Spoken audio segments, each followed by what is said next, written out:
আসসালামু আলাইকুম।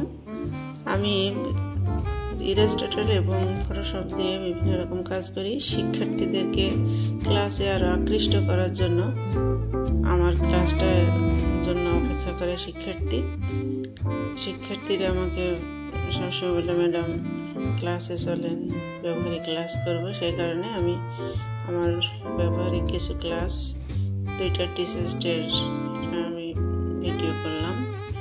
একটা ফটোর মাধ্যমে শিক্ষার্থীদের কিভাবে আকৃষ্ট করা যায় আমি চেষ্টা করি সবসময় ব্যবহারিক ক্লাস নিতে গিয়ে কিছু যাতে আকর্ষণ করা যায়।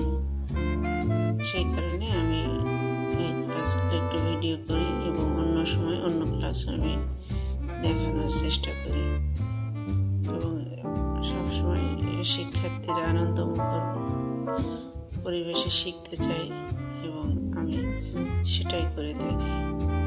এই কারণে সব শিক্ষার্থীর কাছে আমার ক্লাস অনেক আকর্ষণীয় হয়ে থাকে এবং কীভাবে আরেকটি ফুল তৈরি করে আমি শিক্ষার্থীদের অন্য সবসময় তার ব্যবহারিক ক্লাস করা হয় না, সেই কারণে ক্লাসটা আমি রেকর্ড করি আবার অন্য ক্লাসে যাতে দেখাতে পারি অন্য সময়। এবং 6 to 10 যখন ক্লাস নিই, সব ক্লাসে তার ব্যবহারিক ক্লাস নেওয়া সম্ভব না।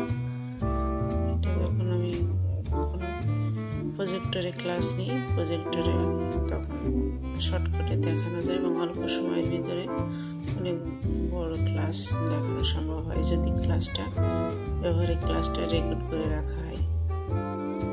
আমি চেষ্টা করব আরও ক্লাস রেকর্ড করার।